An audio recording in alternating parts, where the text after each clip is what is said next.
We'll go ahead and begin. Thank you for joining us for this joint news conference. I'm Sergeant Andy Williams with the Phoenix Police Department, one of the spokesmen, public information officer.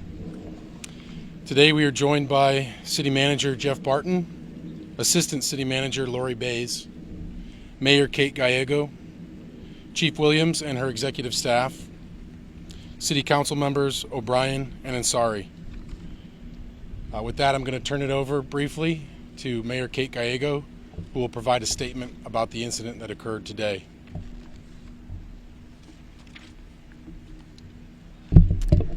Good afternoon. Today's critical incident injured 9 of our Phoenix police officers. I cannot recall an incident in city history where so many officers were injured. I'm incredibly proud of our Phoenix Police Department. These officers chose to run into harm's way. A baby is safe today because of our Phoenix police officers. We are fortunate that in such a horrific incident and with so many injured, all are going to be safe, though many face a very difficult recovery. Not every situation makes the evening news, but our officers put themselves at risk every day to protect our city. To every officer on this team, I say thank you. My heart is with the injured officers, their families, and our entire Phoenix police team. Today at the hospital, I was talking to an officer who was about to go into surgery. That officer only wanted to hear about the rest of the squad and how they were doing. That is the type of incredibly selfless individual who serves the city of Phoenix. 9 officers shot or injured. That is an incredibly heavy weight for all of us. I want to say thank you to the dispatch team, the medical professionals, and firefighters, as well as our partner agencies who were part of today. They serve this community with excellence. We feel support of the entire community. I have heard from local neighborhood leaders, business leaders. The White House reached out with concern. I'm pleased to be joined today with my colleagues. Councilwoman Ann O'Brien chairs the Public Safety Subcommittee. Councilwoman Ansari represents this area where we are today. We celebrate great heroism, and I am proud to recognize that. Chief Williams, you have my support and condolences as this impacts your entire team. Thank you to the mayor and to members of the media and for those folks and individuals standing behind us today. So once again, our community was devastated by acts of violence that not only injured 9 officers, but also resulted in the loss of the lives of 2 community members. 4 of those officers today are being treated for gunshot wounds. This is yet another example of the dangers our officers face day in and day out, keeping our community safe. I said it this morning and I'll say it again. If I seem upset, I am. This is senseless. It makes no sense. I'm trying to make rhyme and reason to this, but this kind of violence has no place in our city, and it continues to happen over and over again in this community and in our country. As we speak, investigators are working to uncover what led to this terrifying act, some of which was caught on tape and on camera by the media. I saw that video and it still gives me chills. And here, more horrifying, as the mayor mentioned, a baby innocently in the middle of a barrage of gunfire. This has to stop. This is a complex scene and investigation with a lot of people to interview and a tremendous amount of evidence to process. I ask you all in the media and our community to please be patient as we piece together what happened this morning. The amount of violence directed at law enforcement has increased significantly. Many of these attacks are brazen and represent a complete disregard for human life, not just here, but across our country. Dealing with violence is a community effort. It's not just the police, it's the police and the community work together. However, our justice system has to hold repeat offenders and violent offenders accountable, period. The tremendous acts of bravery that our officers showed this morning just warms my heart. When you see, you hear, you listen to what happened. As gunfire was raging out, our officers went in. As a baby is left on the doorstep, our officers went to rescue her. And that's the kind of police officers that we have here in our department and in our community. I too want to thank the dispatchers, the firefighters, the hospital staff, anybody and everyone who helped us in this effort today. I will say this, I'm incredibly proud of our officers, and I'm incredibly proud to serve this community. And I know that you all are just as proud as I am. Thank you.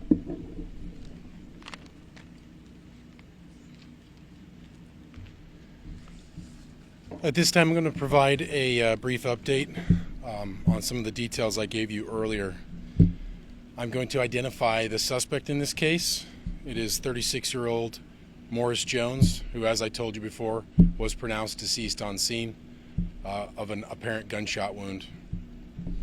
I will also confirm for you that the adult female victim, the subject of the original 911 call, has also been pronounced deceased.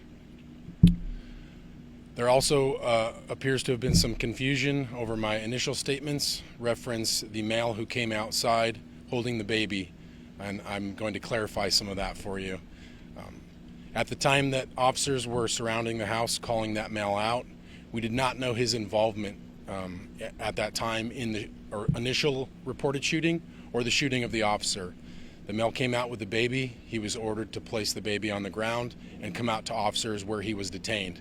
That male was compliant. He was detained and removed from harm's way. After that, the officers moved in to extract that baby from the dangerous area, and that's when they were fired upon. I hope that brings some clarification to the earlier timeline. As the police chief said, we're asking for your patience. I know we're half a day into this investigation, and you all have a lot of questions, and we have a lot of questions as well.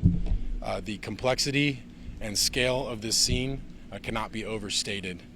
The detectives are prepared to work all through today, all through tonight, and into tomorrow before we ever leave this scene, because we only have one chance to do it right, and we have to do it right.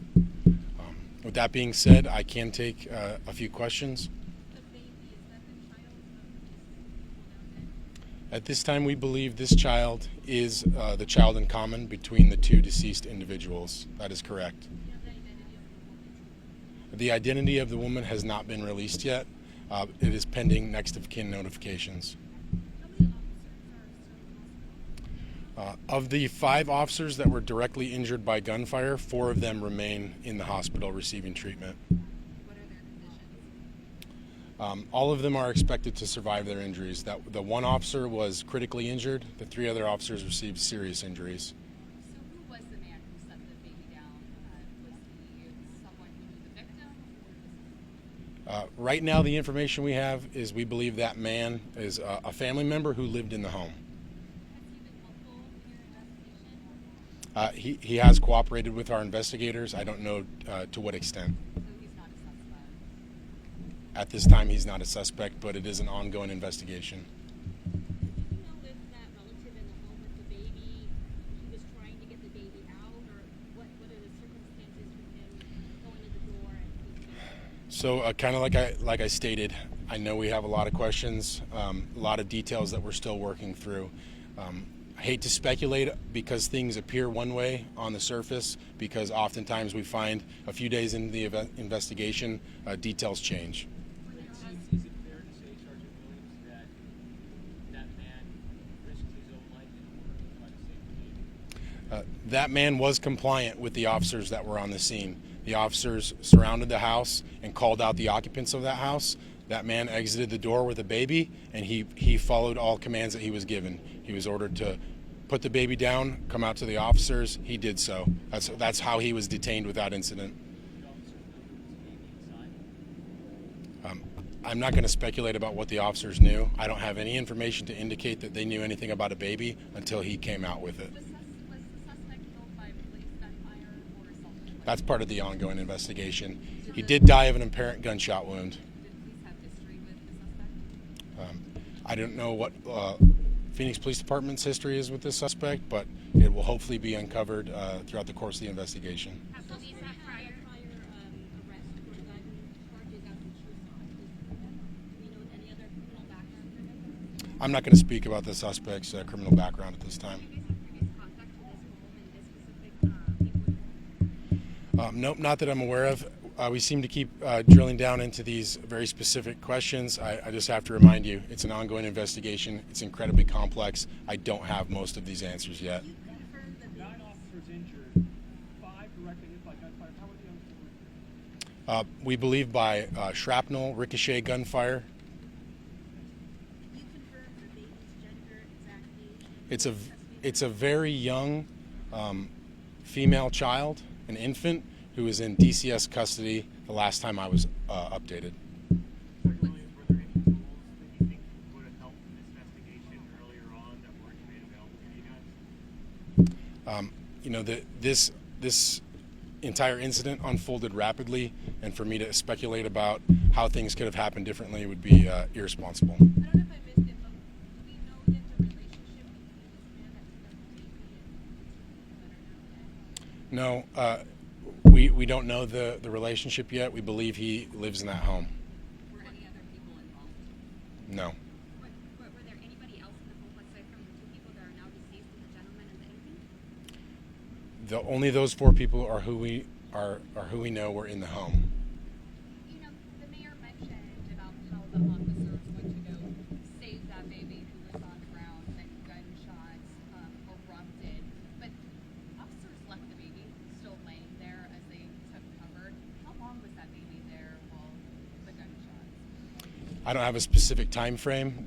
Once the SWAT team arrived, they were able to use their tactics to move up and rescue that baby and remove it. So that baby stayed there until SWAT. Correct. So did SWAT only arrive after those 8 officers were shot in the second round of shootings?